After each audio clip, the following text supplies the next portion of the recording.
नमस्कार दोस्तों, मैं हूं नीलेश और आप सुन रहे हैं सुनो कहानी हॉरर पॉडकास्ट हिंदी। आज की कहानी है डर की दास्तान, शैतान या इंसान। मेरे बहादुर दर्शकों, थ्रिल और चिल्स के एक और रोंगटे खड़े कर देने वाले नए एपिसोड में आपका फिर से स्वागत है। भूत प्रेत, पिशाच और शैतानों की रोमांचक कहानियां आपको इस चैनल पर सुनने को मिलती हैं। अगर आपको ऐसी ही वीडियोस देखना पसंद है तो चैनल को सब्सक्राइब करके अभी हमसे जुड़ जाइए, क्योंकि हमेशा हम ऐसी यूनिक और सस्पेंस से भरी कहानियां लाते रहते हैं, तो कहीं वो आपसे मिस ना हो जाए। तो हेडफोन लगाएं और कमरे की लाइट्स बंद कर लें, क्योंकि डरावनी यात्रा शुरू होने वाली है। तो आइए, ज्यादा समय बर्बाद न करते हुए सुनते हैं आज की यह कहानी, जो सच में बड़ी ही जबरदस्त है, जिसमें इमोशंस, डर और सस्पेंस है, जिसका आपको बेसब्री से इंतजार है। दोस्तों, आज की कहानी में अंत तक बने रहना। ट्रस्ट मी, आपको बहुत मजा आने वाला है, क्योंकि सस्पेंस खतरनाक है, जो आपको हिलाकर रख देगा। अलार्म बजने लगा। अरे यार, आज मैं फिर से लेट हो जाऊंगी, नेहा ने जल्दी जल्दी उठते हुए कहा। मम्मी, मैं जा रही हूं। अरे, नाश्ता तो करती जा, उसकी मम्मी ने बोला। टाइम नहीं है मम्मी, मैं लेट हो जाऊंगी, नेहा ने जल्दी जल्दी निकलते हुए कहा। नेहा की अभी कुछ समय पहले ही एक न्यूज चैनल में नौकरी लगी थी। वह मेहनती थी, लेकिन उसकी एक ही कमी थी कि वह कभी भी ऑफिस समय से नहीं पहुंच पाती थी। नेहा ऑफिस पहुंची। तुम आ गई, जल्दी जाओ, टीम हेड बहुत नाराज हो रहे हैं, उसके साथी ने उससे कहा। आ गई आप, टीम हेड ने देखते ही कहा। तो आज क्या बहाना है लेट आने का, उसने पूछा। नेहा के पास कोई जवाब नहीं था। वह नीचे देखने लगी।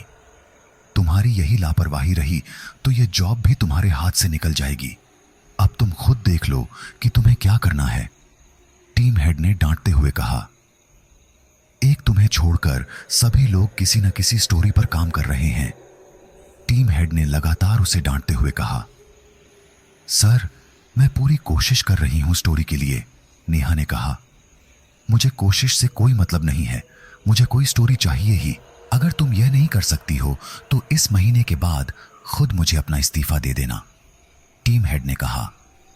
सर, मैं पूरी कोशिश करूंगी कि ऐसा मौका ना आए, नेहा ने कहा और बुझे हुए कदमों से वहां से निकल गई। सभी के पास कोई ना कोई स्टोरी है, लेकिन मुझे ही कुछ नहीं मिलता। नेहा को खुद पर बहुत झुंझलाहट आ रही थी। इधर टीवी पर एक ब्रेकिंग न्यूज आ रही थी। 10 लाख का इनामी अपराधी ने आखिरकार खुद ही सरेंडर कर दिया है। कोई नहीं जानता कि इसका असली नाम क्या है। कुछ लोग इसे शैतान कहते हैं तो कुछ लोग राक्षस, जबकि कुछ लोगों का कहना है कि यह अपराधी उनके लिए भगवान से कम नहीं है। जो भी है, लेकिन इसके सरेंडर करने से पुलिस प्रशासन ने काफी राहत ली है। नेहा ने वह न्यूज देखी। यही है वो स्टोरी जिसकी मुझे तलाश थी। शीर्षक भी कितना अच्छा बनेगा, शैतान या इंसान, नेहा ने सोचा और अपने टीम हेड के पास पहुंची। सर, आपने वो ब्रेकिंग न्यूज देखी जो अभी चल रही थी, नेहा ने पूछा। हाँ, देखी थी, टीम हेड ने कहा। सर, यह स्टोरी मैं कवर करना चाहती हूं, नेहा ने कहा। तुम यह स्टोरी कवर करोगी, टीम हेड ने आश्चर्य से पूछा। जी सर, यह स्टोरी मैं ही कवर करना चाहती हूं, नेहा ने कहा। यह बहुत ज्यादा चैलेंजिंग है, तुमसे नहीं हो पाएगा, टीम हेड ने उसे टालते हुए कहा। सर, मुझे यह स्टोरी कवर करने की इजाजत दे दीजिए। मैं आपसे वादा करती हूं कि मैं आपको निराश नहीं करूंगी, नेहा ने दृढ़ निश्चय से कहा।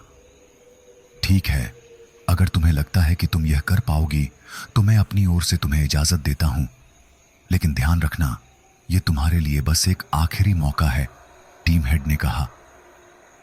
जी सर, मुझे पता है, नेहा ने कहा और अपना सामान उठाकर सीधा जेल के लिए निकल गई। नेहा जेल पहुंची तो देखा वहां लोगों का पूरा हुजूम लगा हुआ था। उनमें से कुछ लोग उसकी फांसी की मांग कर रहे थे, जबकि कुछ लोग उसे छोड़ने की मांग कर रहे थे। भीड़ में वह जैसे तैसे जेल के दरवाजे की ओर बढ़ने लगी। हट जाइए, मैं एक रिपोर्टर हूं, नेहा ने कहा और किसी तरह जेल के दरवाजे तक पहुंचने में कामयाब हुई। मैं एक रिपोर्टर हूं, मुझे अभी जो अपराधी जेल में शिफ्ट हुआ है उसका इंटरव्यू लेना है। नेहा ने वहां खड़े सिपाही से कहा। सिपाही ने नेहा को ऊपर से नीचे तक घूरा। क्या तुम पागल हो गई हो? इस समय किसी को भी उससे मिलने की इजाजत नहीं है। देख रही हो ना भीड़ की क्या हालत है। बस 5 मिनट के लिए मिलवा दो, नेहा ने दोबारा कोशिश करते हुए कहा। मैंने जब मना किया है कि अभी कुछ नहीं हो सकता तो तुम समझती क्यों नहीं हो? इस बार सिपाही ने थोड़ी ऊंची आवाज में कहा। आवाज सुनकर एक अधिकारी वहां आ गया। क्या हुआ है? उसने सिपाही से पूछा। देखिए सर, ये लड़की खुद को एक रिपोर्टर बता रही है और उस अपराधी से मिलने की जिद कर रही है जिसे अभी अभी यहां शिफ्ट किया गया है। अधिकारी ने जैसे ही नेहा को डांटने के लिए देखा तो, अरे नेहा, तुम यहां पर क्या कर रही हो? उसने नेहा को पहचान कर सवाल किया। विनय, तुम कॉलेज के बाद आज दिखे हो? नेहा ने भी उस अधिकारी को पहचान कर कहा। यहां बहुत भीड़ है, ऐसा करते हैं कि थोड़ा साइड में चलकर बात करते हैं। हाँ, तो अब बताओ कि क्या मामला है? नेहा ने उसे सारी बात बताई। ओह, तो ये बात है। लेकिन माफ करना नेहा, इस समय मैं उससे तुम्हारी मुलाकात नहीं करवा पाऊंगा। हम लोगों को ऊपर से बहुत सख्त ऑर्डर हैं, विनय ने कहा। नेहा मायूस हो गई। यह स्टोरी कवर करना मेरे लिए बहुत जरूरी था, नेहा ने निराश स्वर में कहा। उसे निराश देख विनय ने कहा, एक काम हो सकता है। क्या? नेहा ने थोड़े उत्साह से पूछा। तुम सुबह 7 बजे यहां पहुंचो। ये रिपोर्टर या किसी और चीज का टैग लगाकर मत आना, मैं कुछ करता हूं। Thank you so much. ठीक है, अब जाओ। एक काम तो हुआ, नेहा ने सोचा। लेकिन विनय ने टाइम सुबह 7 बजे का बताया था। 7 बजे मैं कैसे उठूंगी? नेहा को अगले दिन की चिंता सताने लगी। ऐसा करती हूं कि आज रात का जागरण करती हूं, क्योंकि अगर मैं सो गई तो मुझसे जल्दी नहीं उठा जाएगा। रात को बैठकर नेहा ने वे सारे सवाल नोट कर लिए जो उसे पूछने थे। अगर वो मेरे सवालों का ठीक से जवाब दे देगा तो मुझे बहुत अच्छी स्टोरी मिल जाएगी। सुबह होते ही नेहा जेल पर पहुंच गई। विनय उसका इंतजार कर रहा था। आ गई तुम? चलो अब जल्दी करो, ये मास्क अपने चेहरे पर लगा लो और ये लो झाड़ू। विनय ने उसे झाड़ू देते हुए कहा। इन सब चीजों का क्या मतलब है? देखो, वहां जाने की इजाजत किसी को नहीं है। तुम एक सफाई करने वाली बनकर वहां जाओगी। अब चलो जल्दी करो, देर मत करो। देखो, यहां से सीधे जाना और फिर दाईं ओर मुड़कर सबसे आखिरी वाली बैरक में जाना। वहीं उसकी बैरक है। तुम्हारे पास बस 10 मिनट है, तब तक मैं यहां देखता हूं। अब जाओ। नेहा जल्दी जल्दी चलकर उस बैरक तक पहुंच गई।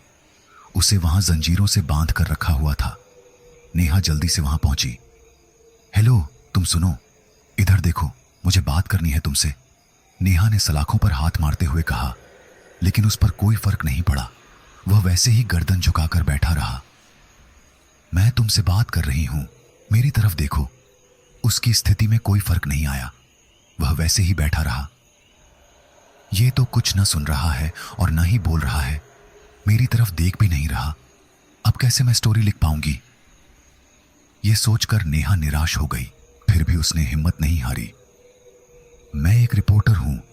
लोग बाहर तुम्हारी फांसी चाहते हैं और कुछ लोग कहते हैं कि उन्हें तुम्हारी जरूरत है। तो क्या तुम नहीं चाहते कि उन लोगों को तुम्हारे बारे में सच्चाई पता चले? नेहा ने कहा। उसने पहली बार नेहा की तरफ देखा। उसकी आंखें देखकर ही नेहा के अंदर एक सर्द लहर दौड़ गई। तुम्हें सच बताना होगा, नेहा ने हिम्मत करके कहा। वह उठा और सलाखों के पास आ गया। मुझे इन चीजों से कोई सरोकार नहीं है। उसकी आवाज में भारीपन था। फिर भी तुम नहीं चाहते कि जो लोग तुम्हें सही या गलत समझते हैं उन्हें सच्चाई जानने का पूरा हक हो।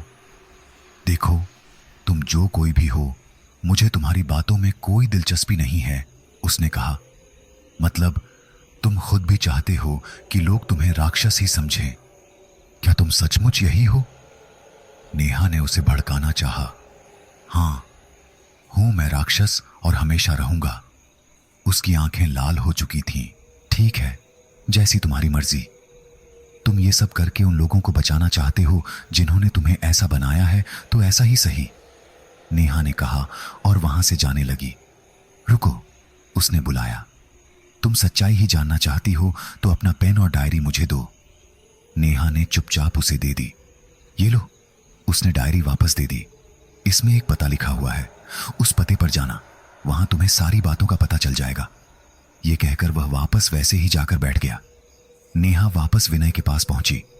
क्या रहा? उसने कुछ कहा? विनय ने पूछा।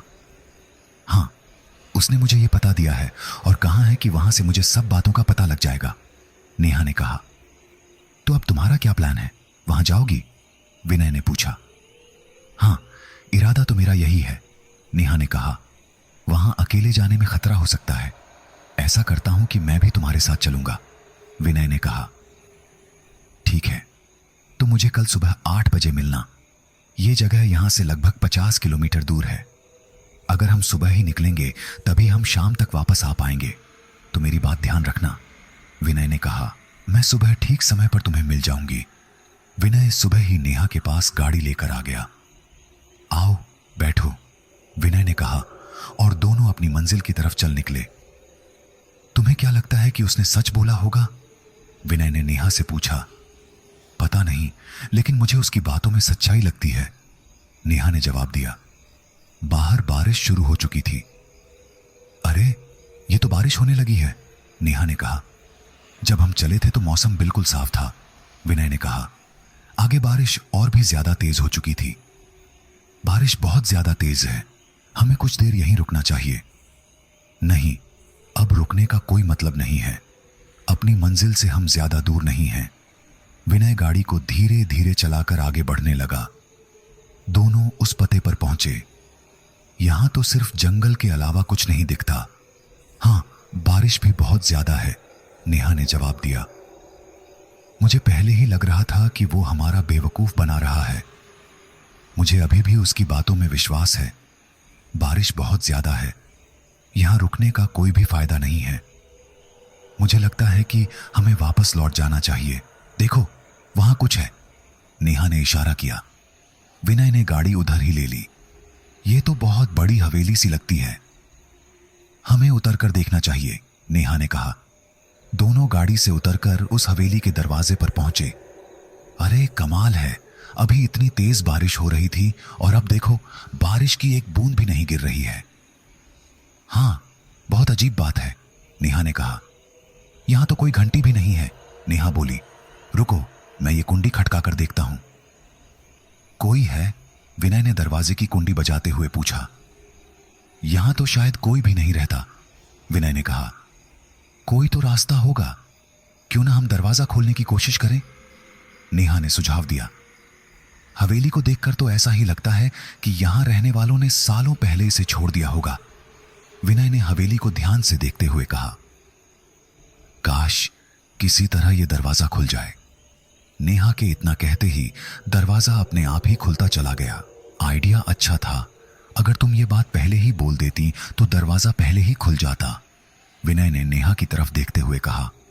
सब कुछ बहुत अजीब सा है, नेहा ने हवेली में दाखिल होते हुए कहा। रुक जाओ, यहां खतरा हो सकता है, पहले मैं अंदर जाता हूं, विनय ने अपनी गन निकालते हुए कहा। दोनों अंदर दाखिल हुए। उनके अंदर जाते ही दरवाजा अपने आप बंद हो गया। दोनों ने दरवाजा खोलने की कोशिश की, लेकिन वह खुल नहीं पाया।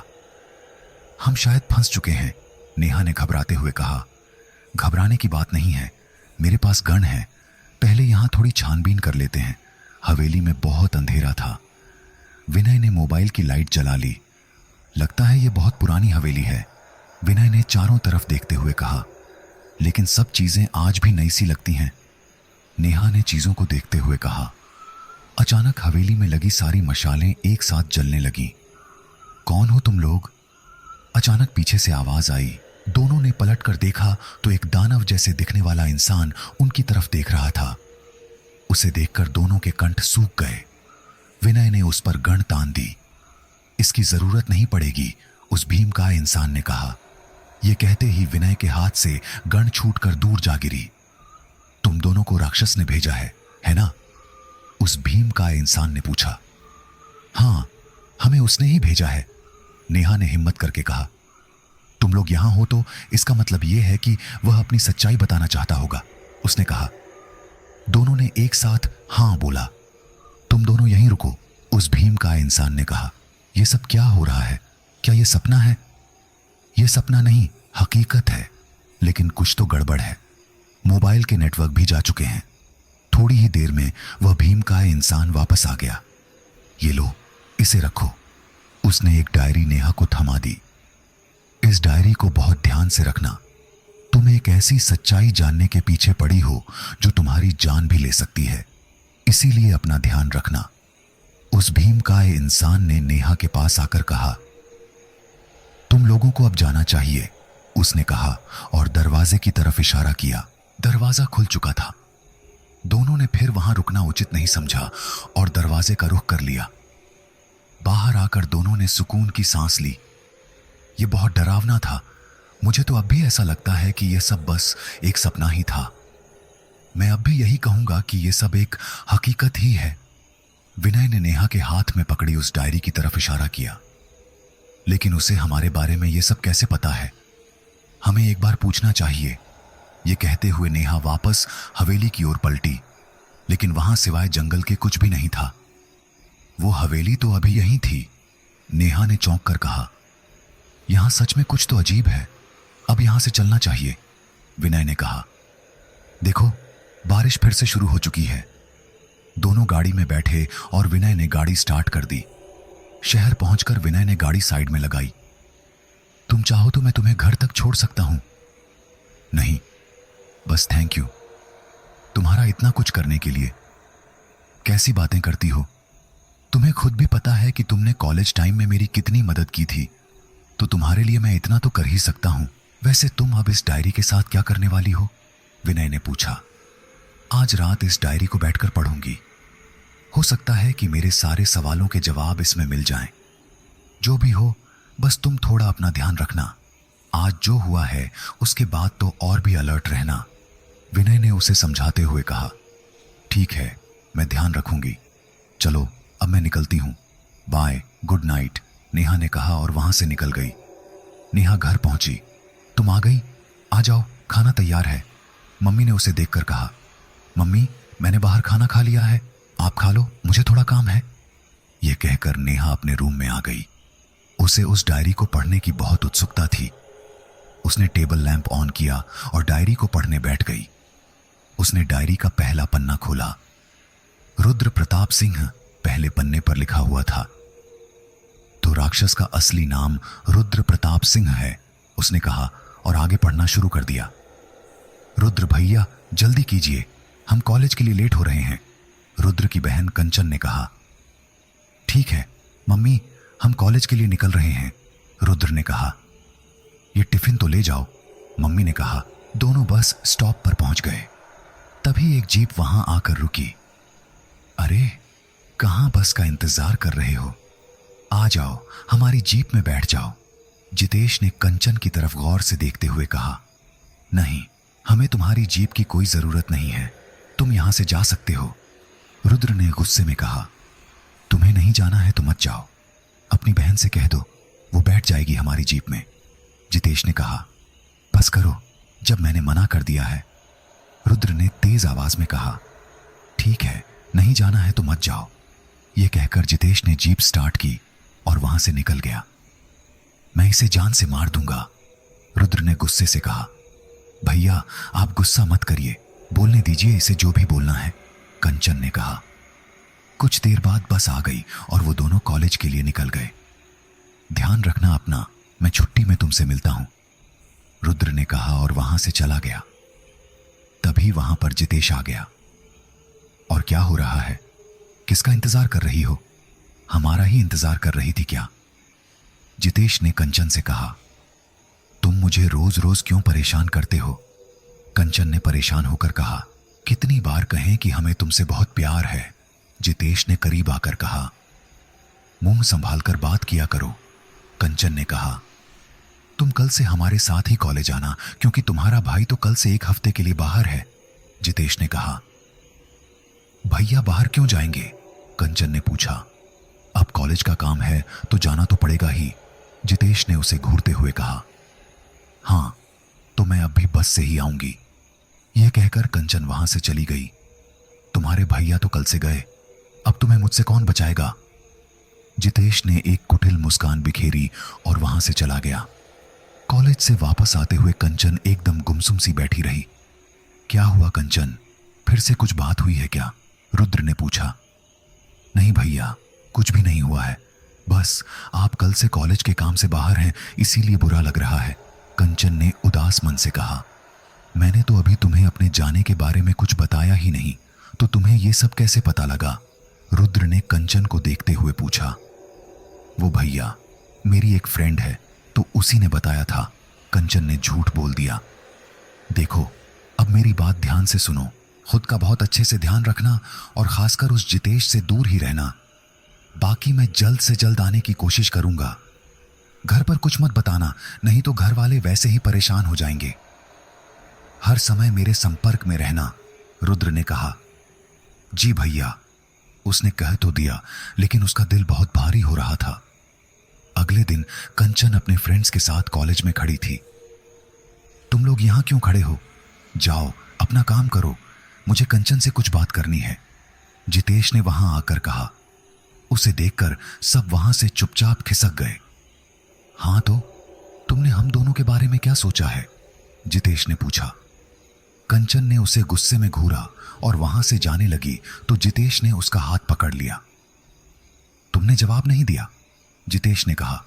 बदले में कंचन ने उसे थप्पड़ जड़ दिया। तुम जैसे गिरे हुए लोगों के लिए यह थप्पड़ भी कम है।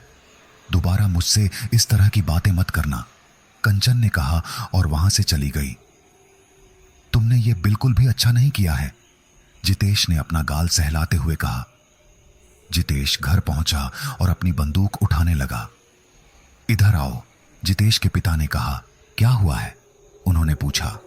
कंचन, मुझे उससे हर हाल में शादी करनी है। कोई भी उसके और मेरे बीच में आएगा तो उसे मैं जान से मार दूंगा, यह कहकर जितेश जाने लगा। रुक जाओ, कोई भी ऐसा काम मत करो जिससे मुझे परेशानी हो। तुम्हें पता ही है कि अगले महीने चुनाव है और इस बार भी विधायक की सीट मुझे ही चाहिए, उसके पिता ने कहा। मैं कंचन के बिना नहीं रह सकता, आग लगा दूंगा मैं सब में, जितेश ने गुस्से से कहा। कौन है ये कंचन, किसकी लड़की है? उसके पिता ने पूछा। कंचन, वो हरिओम पटवारी की लड़की, जितेश ने जवाब दिया। तुम अभी होश में रहो, मैं उससे खुद बात करूंगा, उसके पिता ने कहा। राम सिंह, इधर आओ, जितेश के पिता ने आवाज लगाई।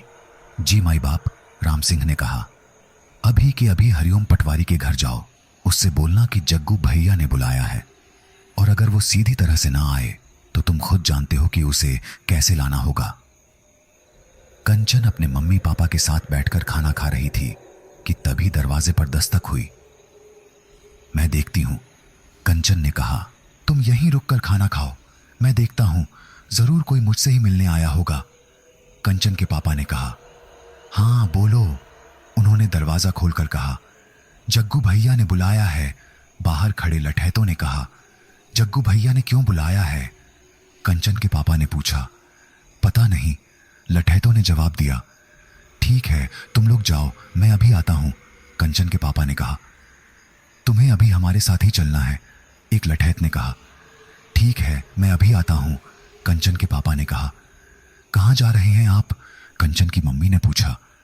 मुझे जग्गू भैया ने बुलाया है, अभी जाना होगा, यह कहकर कंचन के पापा वहां से निकल गए। जग्गू भैया का नाम सुनकर कंचन के भी हाथ कांपने लगे थे। आओ पटवारी साहब, आओ बैठो, जितेश के पिता ने उन्हें देखते हुए कहा। कंचन के पापा वहीं हाथ जोड़कर बैठ गए। जग्गू भैया, आपने मुझे बुलाया था? कंचन के पापा ने कहा। हां, बुलाया था, जितेश के पिता ने कहा। कुछ काम था भैया? कंचन के पापा ने पूछा। हां, रुको जरा, जितेश, उन्होंने जितेश को आवाज दी। जितेश वहां आया। ये देखो, ये मेरा बेटा जितेश है। अरे भाई, पटवारी साहब को नमस्ते करो, जितेश के पिता ने कहा। मेरा बेटा जितेश तुम्हारी ही बेटी के कॉलेज में पढ़ता है। अब पता नहीं कहां से इसके दिमाग में ये बैठ गया है कि इसे तुम्हारी बेटी से शादी करनी है। मैं जानता हूं कि इसे प्यार व्यार कुछ नहीं है, बस एक जिद है, जितेश के पिता ने कहा। तो आप मुझसे क्या चाहते हैं? कंचन के पापा ने पूछा। यही कि कुछ दिन के लिए कंचन को यहां भेज दो। कुछ दिनों के बाद ही इसके सर से प्यार का भूत उतर जाएगा तो ये कंचन को खुद ही परेशान करना छोड़ देगा। जितेश के पिता ने कहा। ये आप कैसी बात कर रहे हैं जग्गू भैया? कंचन के पापा ने गुस्से में कांपते हुए कहा। जरा सोचकर देखो पटवारी साहब, मैं जो कह रहा हूं ठीक ही कह रहा हूं। इस समय इसके ऊपर तुम्हारी लड़की को पाने का भूत सवार है। अगर इसने कुछ कर दिया तो बाद में मुझसे शिकायत मत करना, जितेश के पिता ने कहा। बस बहुत हो गया जग्गू भैया, मैं आपकी इज्जत करता हूं तो इसका मतलब ये नहीं है कि आप कुछ भी बोल दो। मेरी बेटी कंचन को मैं इसके हवाले करूंगा, ऐसा सपने में भी मत सोचना, कंचन के पापा ने कहा और बाहर निकल गए। मैं इसे छोड़ूंगा नहीं, जितेश ने कहा। थोड़ी शांति रखो, तुम्हें अगर वो लड़की चाहिए तो जैसा मैं कहता हूं वैसा करो, जितेश के पिता ने कहा। अगले ही दिन पुलिस ने कंचन के पापा को तहसील से उठा लिया। कंचन के पड़ोस के किसी लड़के ने कंचन के घर पर इस बात की सूचना दी।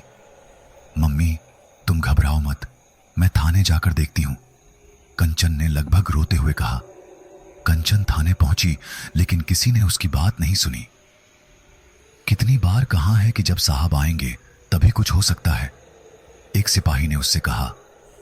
प्लीज बस एक बार मुझे पापा से मिलवा दीजिए, कंचन गिड़गिड़ाई। अरे कितनी बार कहूं कि इस समय मैं तुम्हारी कोई मदद नहीं कर सकता, सिपाही ने उसे डांटते हुए कहा। इतने में पुलिस इंस्पेक्टर आ गए। वो देखो साहब आ गए हैं, जाकर एक बार उनसे बात करो, सिपाही ने कंचन से कहा।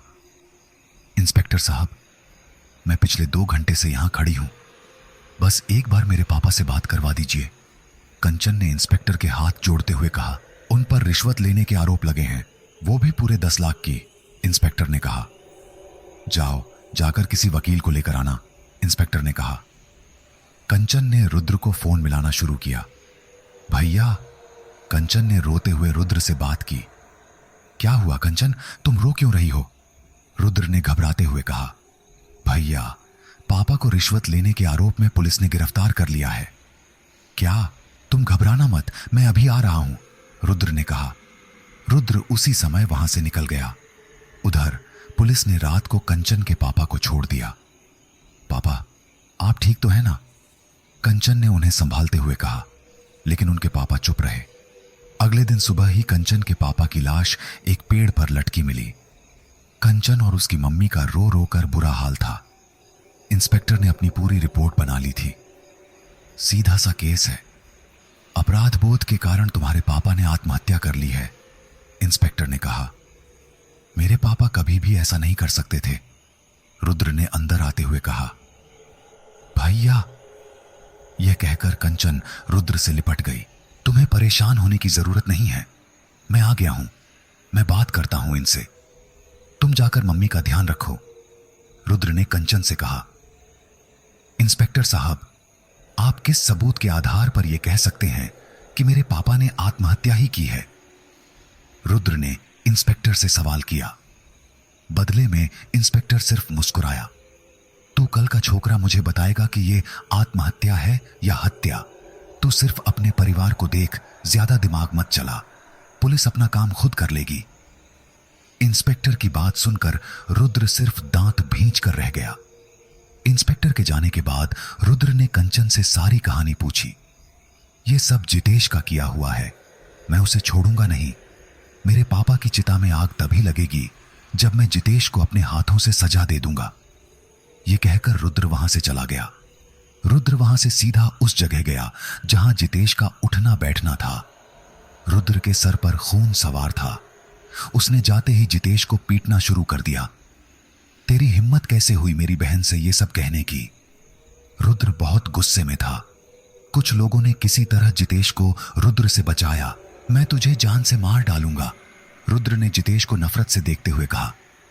अरे जा, अपना काम देख, तूने मुझसे पंगा लिया है, देख अब मैं क्या करता हूं, जितेश ने होठों पर लगा खून साफ करते हुए कहा और वहां से निकल गया। रुद्र चिता के सामने खड़ा था। उसकी आंखों से निकले आंसू चेहरे पर लकीर बनकर सूख चुके थे। तभी उसके फोन की रिंग बजने लगी। उसने फोन कान से लगाया। सुन ओए, मैं जितेश बोल रहा हूं, मैं वही नहर वाले मंदिर पर हूं। तेरी बहन मेरे पास है और मैं उससे शादी करने जा रहा हूं। अगर तेरे बस की है तो रोक के दिखा ये शादी। जितेश की बात सुनकर रुद्र ने फोन काट दिया। आगे सुनने की उसकी हिम्मत नहीं थी। उसने चिता के सामने हाथ जोड़े और मंदिर की तरफ दौड़ पड़ा। सुनो सब, इसका भाई रुद्र आने वाला है, आज वो बचकर नहीं जाना चाहिए, जितेश ने अपने आदमियों से कहा।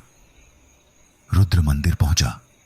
सामने ही जितेश रुद्र की बहन के साथ हवन कुंड के सामने बैठा था। रुद्र को देखकर जितेश मुस्कुराया। उसके पास ही कंचन बेबस सी बैठी थी। जितेश को देख रुद्र ने दांत किचकिचाए। मैं तुझे नहीं छोड़ूंगा, रुद्र ने कहा और मंदिर की सीढ़ियों पर तेजी से चढ़ने लगा। इससे पहले कि रुद्र उन दोनों के पास पहुंच पाता, पीछे से किसी ने उसके सिर पर तेज वार किया। रुद्र ने संभलने की बहुत कोशिश की, लेकिन वह खुद को संभाल नहीं पाया और सीढ़ियों से लुढ़क कर नीचे जा गिरा। भैया! कंचन ये सब देखकर रो पड़ी। जितेश ये सब देखकर हंसने लगा। चल आ, तुझे तेरे भाई से मिलवाता हूं। यह कहकर जितेश ने कंचन का हाथ पकड़कर उसे घसीटते हुए रुद्र के पास ले गया। रुद्र उठना चाहता था, लेकिन वह उठ नहीं पा रहा था। अब दिखा कि तुझ में कितना दम है, जितेश ने कहा। और मारो इसे, जितेश ने अपने आदमियों से कहा।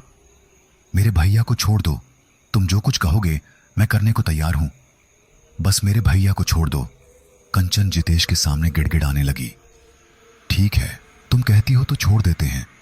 जितेश ने अपनी पिस्टल बाहर निकाल ली और रुद्र की तरफ पिस्टल का मुंह कर दिया। तभी अचानक से कंचन ने उससे पिस्टल छीन ली। तुम्हें मैं चाहिए थी ना?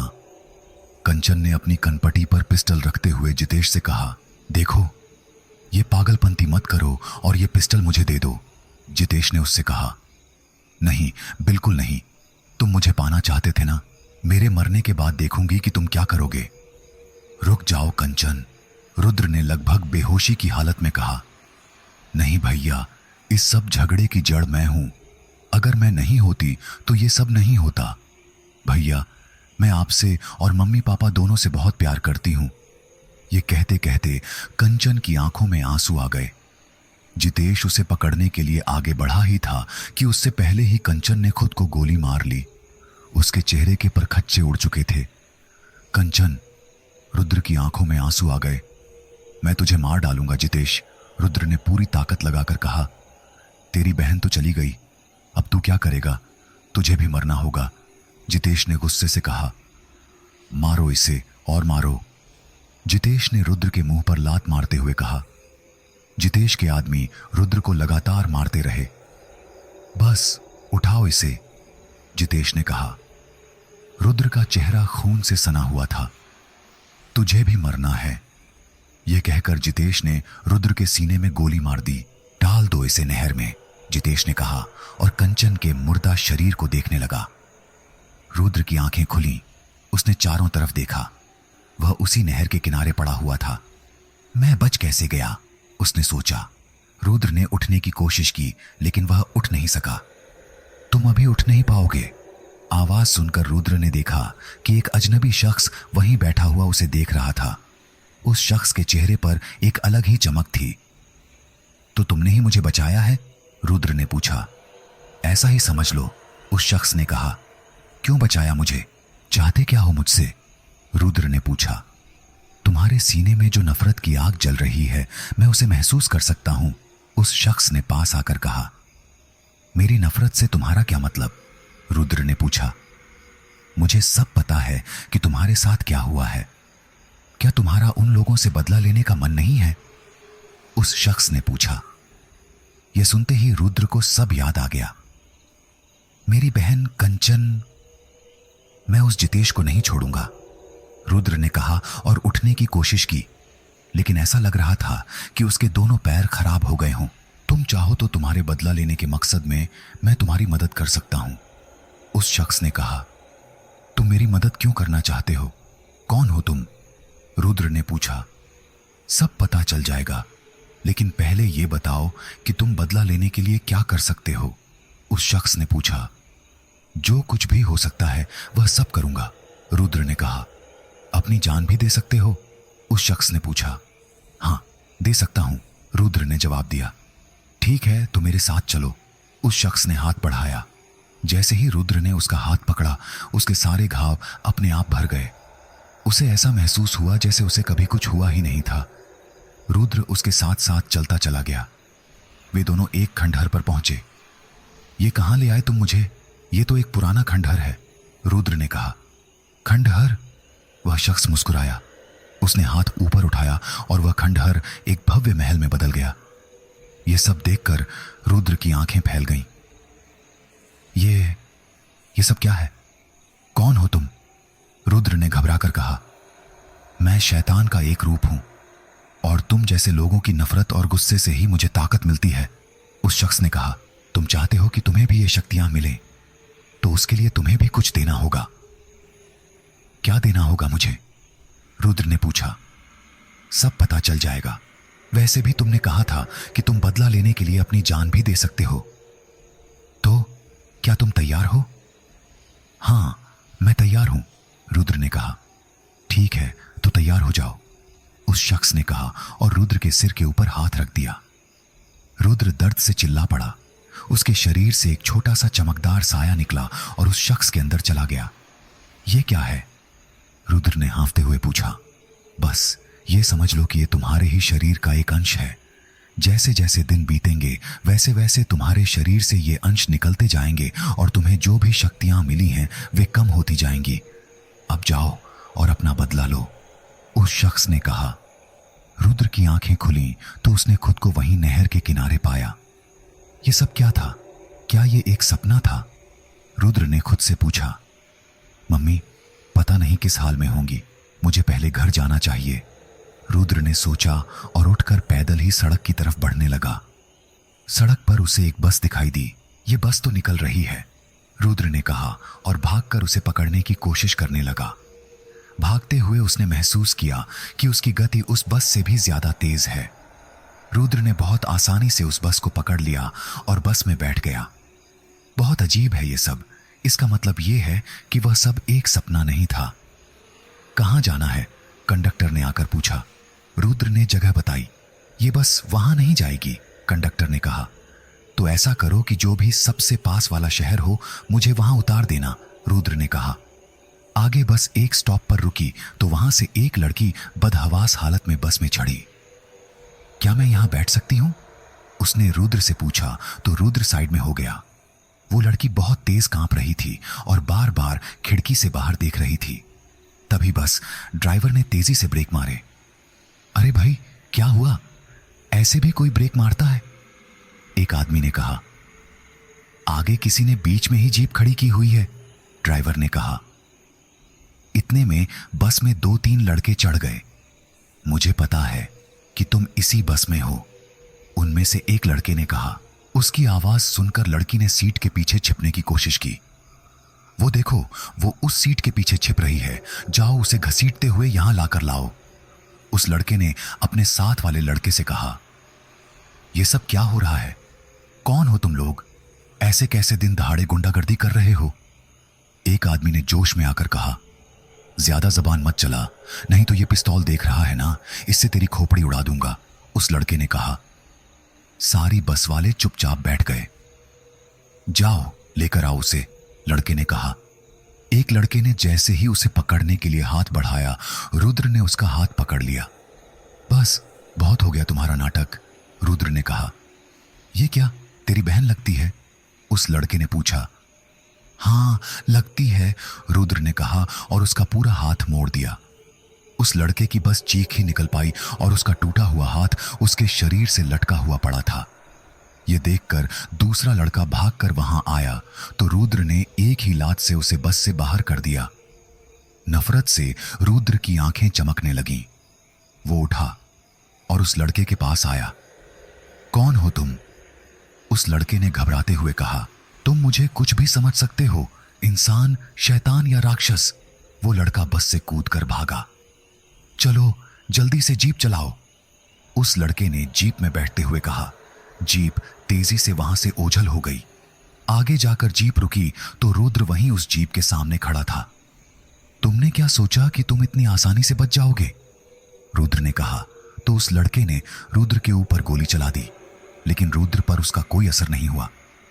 जीप मोड़ो जल्दी, उस लड़के ने घबराकर कहा, लेकिन उससे पहले ही रुद्र ने जीप रोक दी। अपनी मौत से मिलने के लिए तैयार हो जाओ, रुद्र ने कहा। उन सब की लाशें उस जीप पर टंगी पड़ी थीं। रुद्र वहीं पर झुका हुआ था। उसके शरीर से फिर एक चमकदार साया निकलकर जाने लगा। मेरे पास ज्यादा समय नहीं है, मुझे बहुत जल्दी ही सब खत्म करना होगा, रुद्र ने हाँफते हुए कहा। आगे की डायरी के पन्ने फटे हुए थे। अरे, इस डायरी के आगे के पन्ने कहां गए? नेहा ने डायरी को अच्छे से देखा, लेकिन आगे का कुछ भी नहीं था। नेहा के रूम की खिड़की हवा की वजह से काफी तेज आवाज कर रही थी। शायद कुछ ज्यादा ही तेज हवा है, नेहा ने कहा, और खिड़की को दोबारा बंद करने की कोशिश करने लगी तो उसकी नजर सामने पड़ी। कुछ ही दूरी पर वहीं हवेली उसे दिखाई दे रही थी। ये हवेली तो यहां से बहुत दूर थी, ये हवेली यहां कैसे दिख रही है?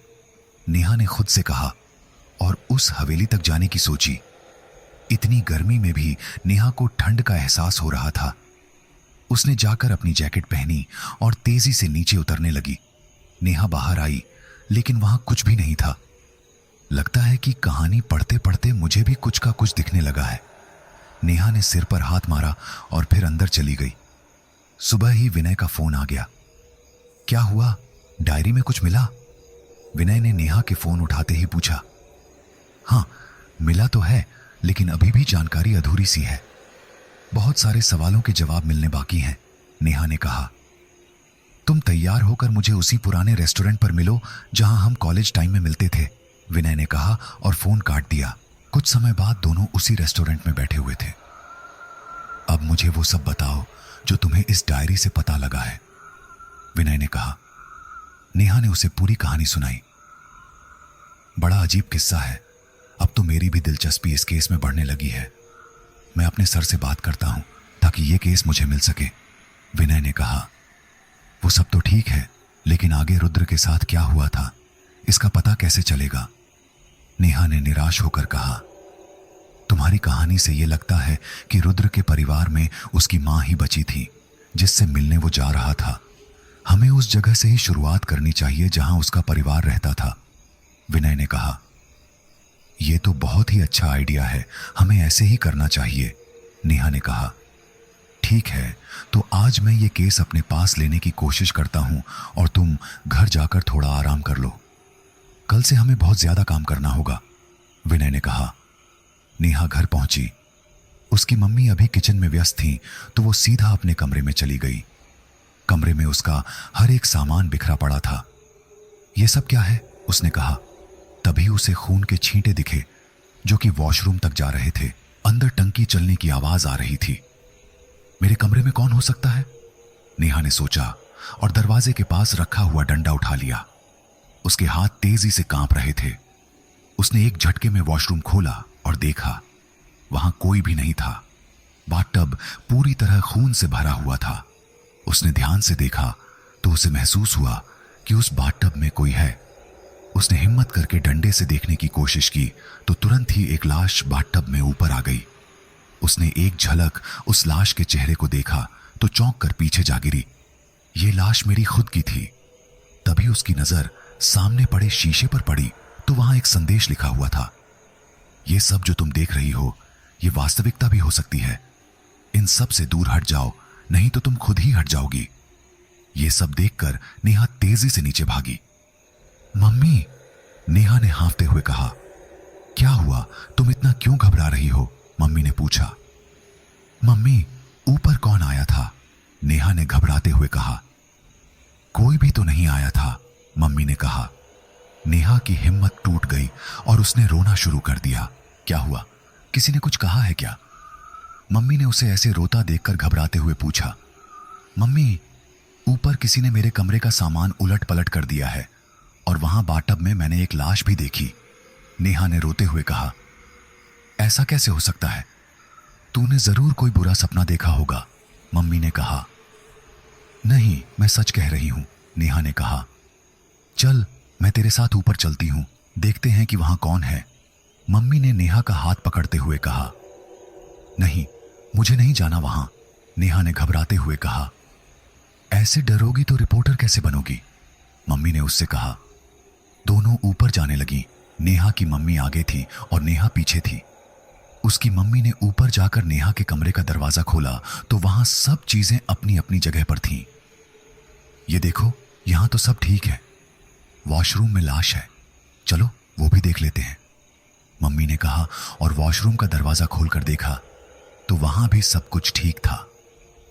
देखो, यहां भी सब ठीक है, मम्मी ने गुस्से से कहा। मम्मी, मैं सच कह रही हूं। नेहा ने आगे कुछ कहना चाहा तो मम्मी ने उसे चुप करा दिया। रात भर जब जगी रहोगी तो यही सब दिखेगा, ये कहकर मम्मी नीचे चली गई। नेहा अपने बिस्तर पर जाकर बैठ गई। ये सब मेरे साथ हो क्या रहा है? ये सब नजर का धोखा तो नहीं हो सकता।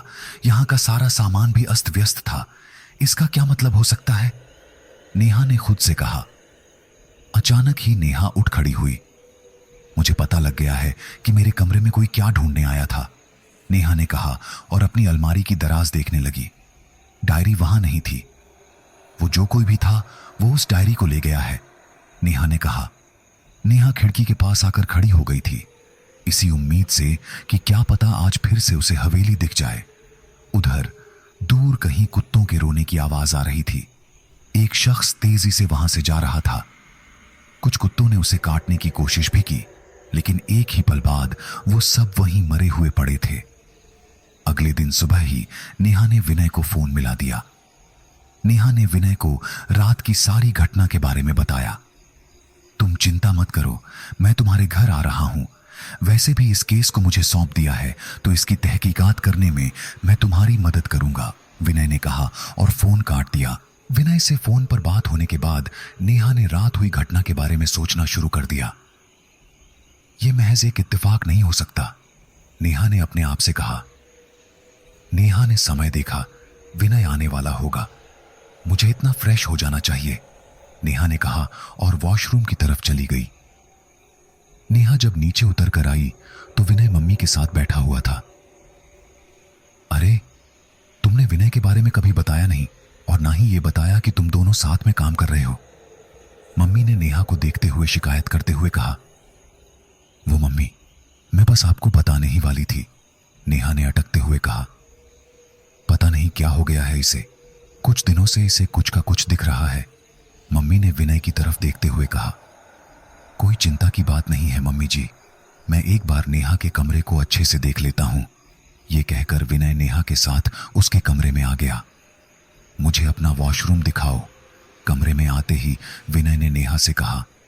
नेहा विनय को अपने वॉशरूम में ले गई। तो ये वही बाथटब है जहां तुमने वो लाश देखी थी, विनय ने बाथटब की तरफ इशारा करते हुए कहा। हाँ, ये वही टब है और इस शीशे में वो मैसेज लिखा हुआ था, नेहा ने बताया।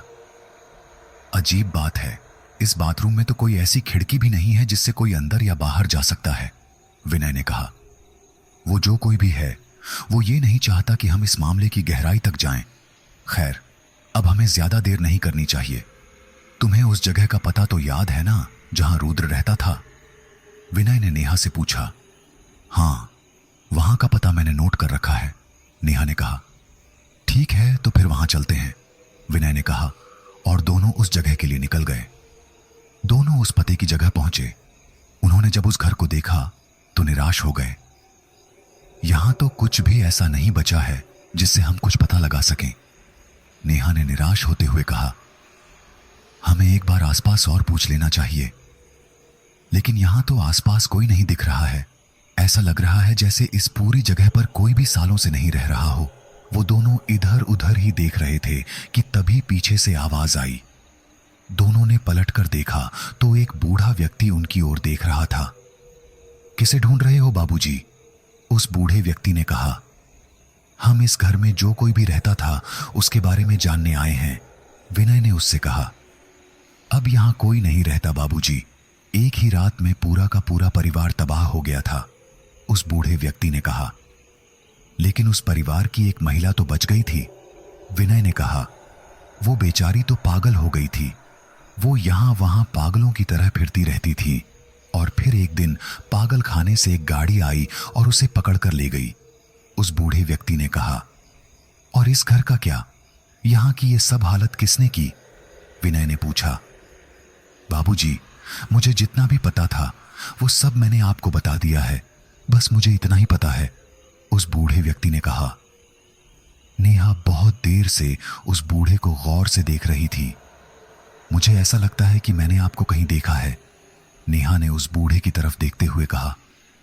जरूर देखा होगा, ये कहकर बूढ़ा नेहा की तरफ मुस्कुराया और फिर वहां से चला गया। क्या हुआ तुम्हें? तुम उस बूढ़े पर इतना ध्यान क्यों दे रही थी? विनय ने नेहा से पूछा। मैंने इन्हें कहीं तो देखा है, लेकिन मुझे याद क्यों नहीं आ रहा, नेहा ने अपने दिमाग पर जोर डालते हुए कहा। अचानक उसे याद आया, विनय, ये वही इंसान था जिसने हमें उस हवेली में रुद्र की डायरी दी थी। नेहा की बात सुनकर विनय तेजी से उस ओर भागा जिधर वो बूढ़ा गया था, लेकिन वहां कोई भी नहीं था। वो जा चुका है, अब हम लोगों को भी यहां रुकना नहीं चाहिए, विनय ने कहा और दोनों वापस अपनी गाड़ी में आकर बैठ गए। विनय ने अपनी गाड़ी नेहा के घर के आगे रोकी।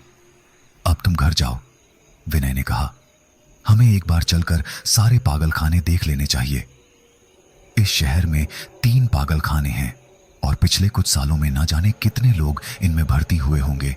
मुझे एक बार अपने स्तर पर देखने दो, उनका पता जैसे ही लगेगा मैं तुम्हें बता दूंगा, विनय ने नेहा को समझाते हुए कहा। ठीक है, नेहा ने गाड़ी से उतरते हुए कहा। 1 मिनट रुको, विनय ने नेहा से कहा। क्या हुआ है? नेहा ने पलटते हुए कहा। तुम्हें पिस्टल चलानी आती है? हाँ, आती है। लो, ये पिस्टल रखो, ये मेरी अपनी पिस्टल है। जैसे कल रात की घटना हुई है, उससे यही लगता है कि तुम्हारी जान को खतरा है, अपना ध्यान रखना, ये कहकर विनय वहां से निकल गया। नेहा घर पहुंची तो उसकी मम्मी ने खाने के लिए पूछा। भूख नहीं है, कहकर वह सीधा अपने कमरे में चली गई। कमरे में जाकर वह कुछ देर अपने बिस्तर पर ऐसे ही पड़ी रही। फिर वह उठकर फ्रेश होने के लिए वॉशरूम चली गई। शीशे पर फिर से कुछ लिखा हुआ था। आज शाम सामने वाले पार्क में मिलो। कौन हो सकता है, नेहा ने सोचा। अभी शाम होने में बहुत समय था तो नेहा कुछ देर के लिए सो गई। शाम को उसकी नींद खुली। मुझे अब पार्क में जाना चाहिए, नेहा ने खुद से कहा और पिस्टल उठा ली। नेहा पार्क में पहुंची। उसका दिल तेजी से धड़क रहा था। पार्क बिल्कुल सुनसान पड़ा था। और दिनों तो यहां बहुत चहल पहल रहती थी, आज तो यहां कोई भी नहीं दिख रहा, नेहा ने अपने आप से कहा। सामने पार्क के कोने में एक लाइट बार बार जल बुझ रही थी। नेहा वहां पहुंची, तभी उसे अपने पीछे कुछ आहट महसूस हुई। उसने पलटकर देखा तो 2 कुत्ते भयानक तरीके से उसकी तरफ देख रहे थे। उन्हें देखकर नेहा बहुत ज्यादा घबरा गई। दोनों कुत्ते धीरे धीरे उसकी तरफ बढ़ रहे थे।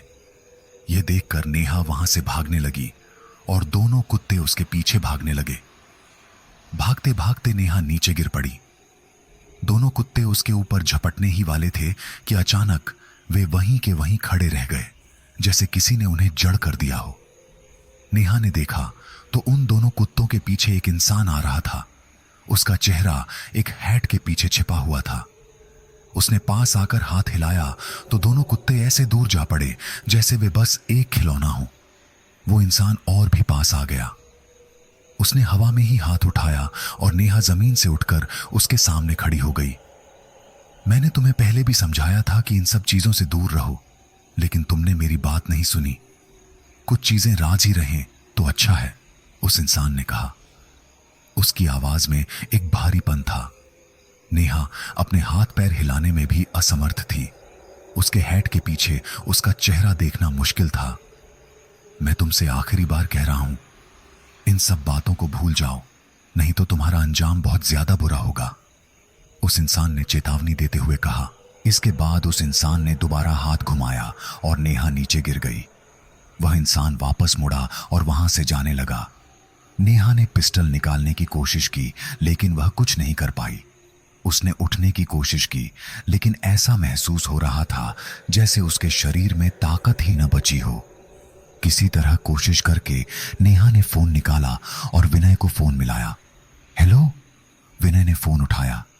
नेहा ने बोलने की कोशिश की, लेकिन उसके मुंह से आवाज नहीं निकल पा रही थी।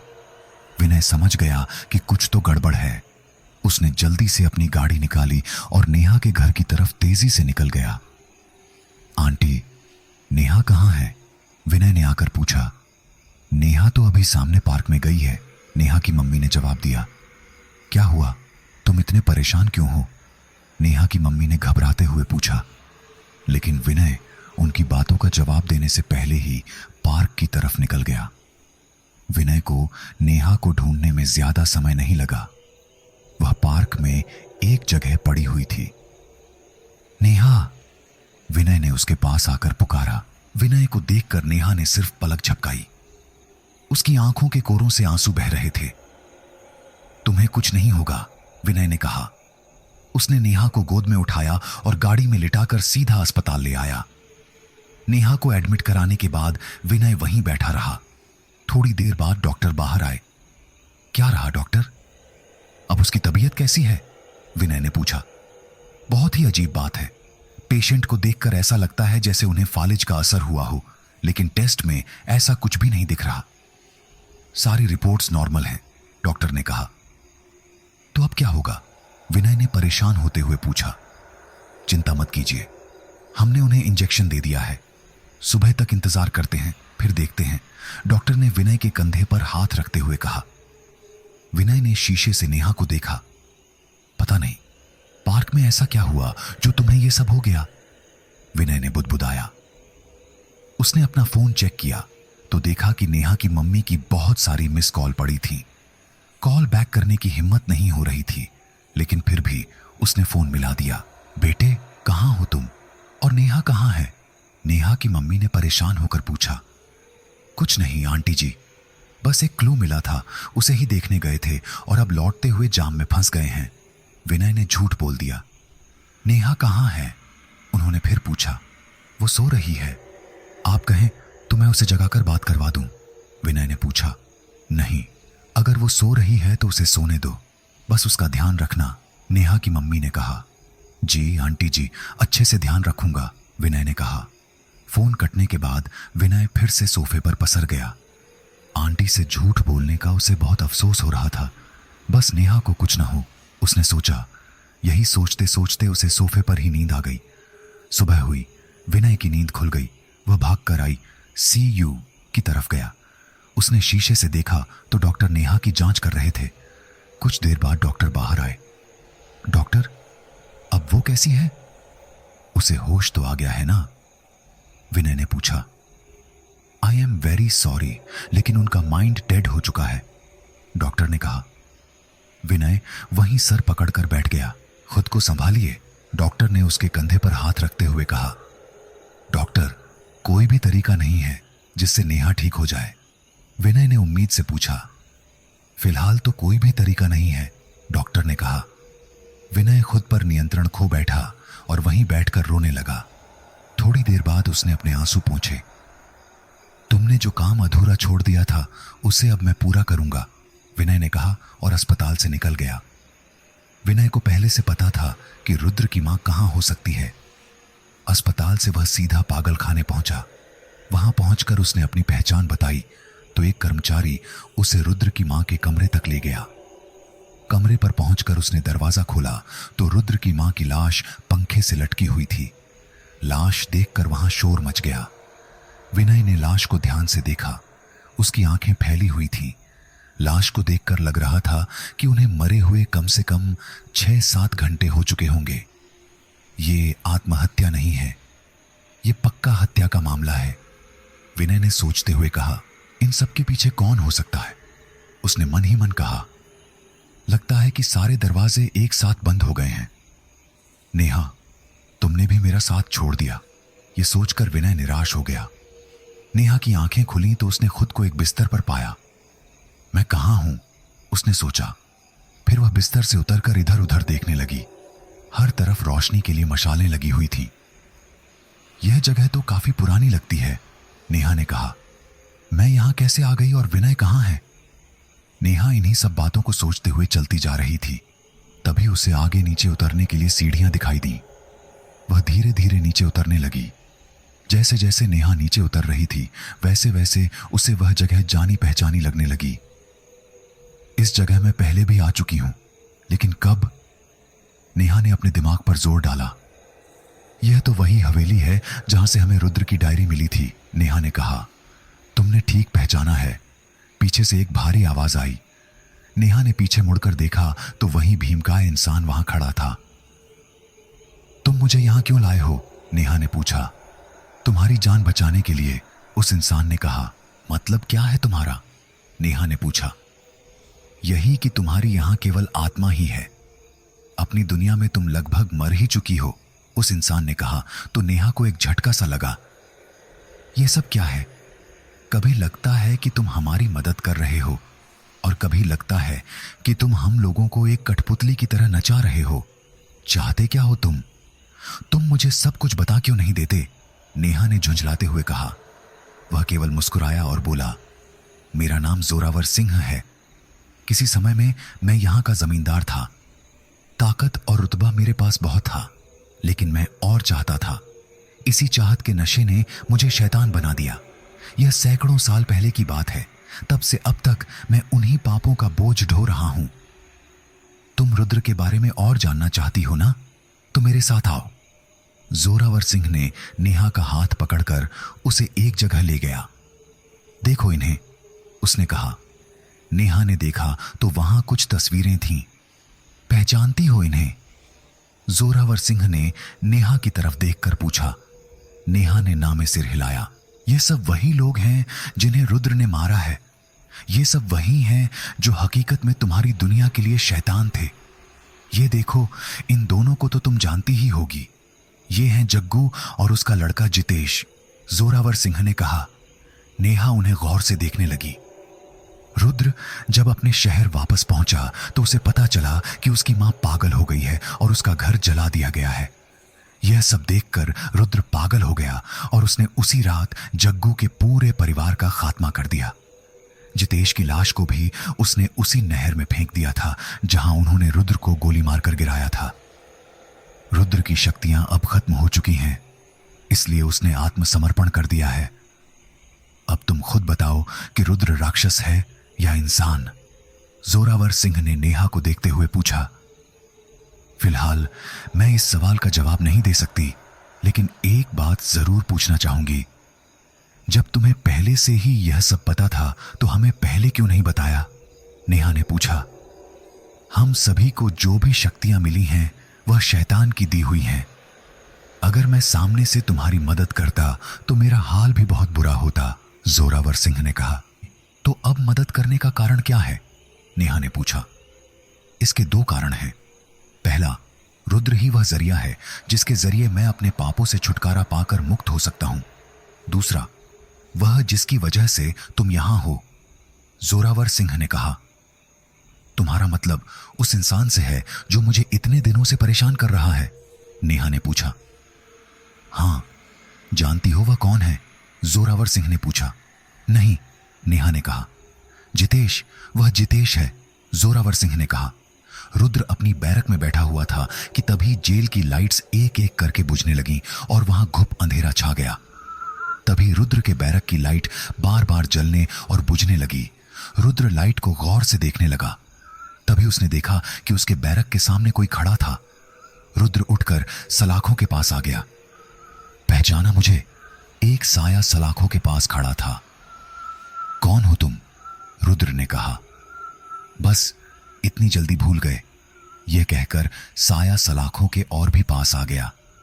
रुद्र ने उसे गौर से देखा। पहचानते ही उसकी आंखों से चिंगारियां निकलने लगीं।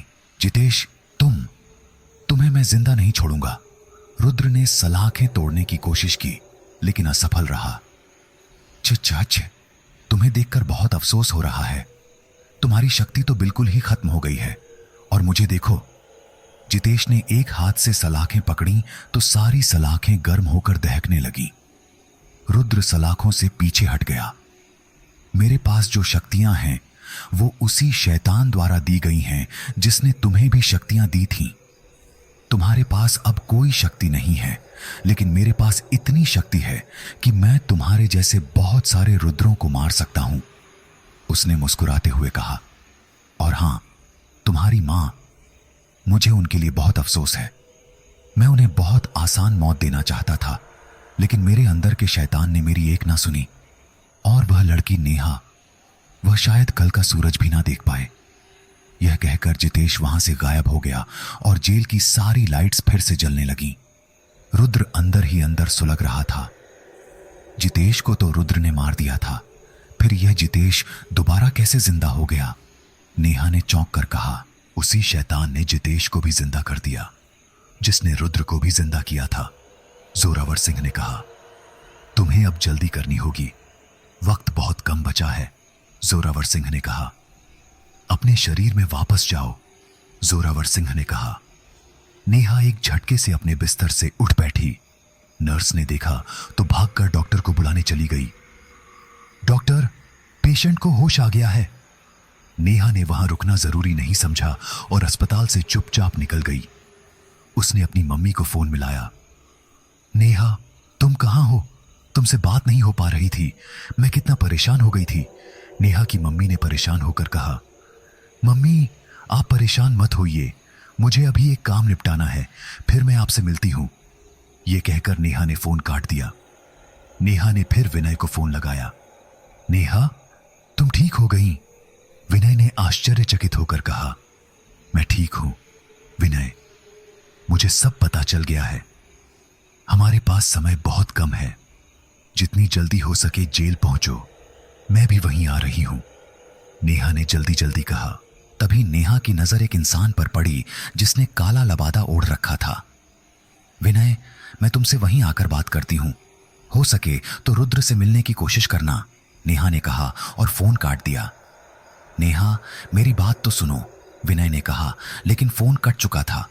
उस इंसान ने नेहा की ओर देखा और तेजी से एक गली में मुड़ गया। नेहा भी उसके पीछे पीछे गली में मुड़ गई। पीछा करते करते वह जंगल के पास पहुंच गई। तभी अचानक वह इंसान गायब हो गया। अरे, अभी तो यहीं था, कहां चला गया? नेहा ने सोचते हुए चारों तरफ देखा।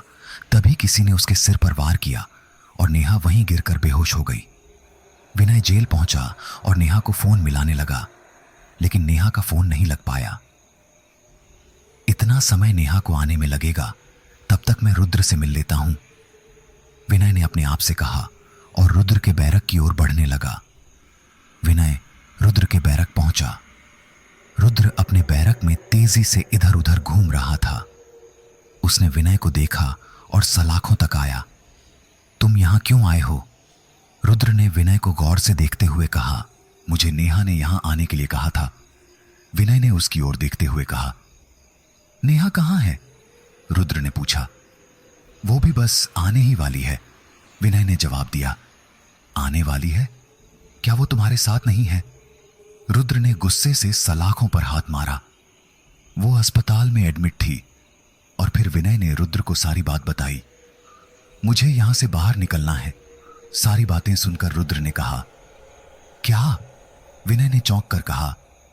तुम्हें लगता है कि इतनी हाई सिक्योरिटी में मैं तुम्हें निकाल सकता हूं? विनय ने पूछा। तुम नहीं जानते, जितेश वापस आ गया है। वो मुझसे मिलने वाले सभी लोगों को एक एक करके मार देगा। तुम, नेहा, कोई भी सुरक्षित नहीं है। सिर्फ मैं ही उसे रोक सकता हूं और इसके लिए मेरा यहां से निकलना बहुत जरूरी है। इसलिए जैसा मैं कह रहा हूं वैसा करो। रुद्र ने सलाखों पर हाथ रखते हुए कहा। क्या करना होगा मुझे? विनय ने पूछा। मेरा हाथ यहां लाओ, रुद्र ने कहा। विनय ने उसे गौर से देखा और अपना हाथ आगे बढ़ाया। रुद्र ने विनय का हाथ पकड़ा और तभी वहां एक तेज रोशनी फैल गई। जब रोशनी कम हुई तो विनय ने देखा कि वह खुद सलाखों के अंदर था और रुद्र बाहर। यह सब क्या है? विनय ने चौंक कर कहा। वही जो तुम्हें दिखाई दे रहा है।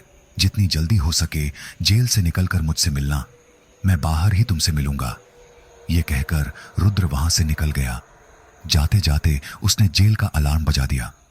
अलार्म बजते ही सारे गार्ड पूरी जेल में फैल गए। सब बैरकों की जांच होने लगी। जब गार्ड रुद्र वाली बैरक पर आए तो उन्होंने वहां विनय को देखा। सर, आप यहां? एक गार्ड ने विनय को पहचानकर जल्दी से बैरक खोली। सर, रुद्र कहां गया? उस गार्ड ने पूछा। वो भाग गया है, बाकी बात मैं तुम्हें बाद में बताऊंगा। यह कहकर विनय वहां से तेजी से निकल गया।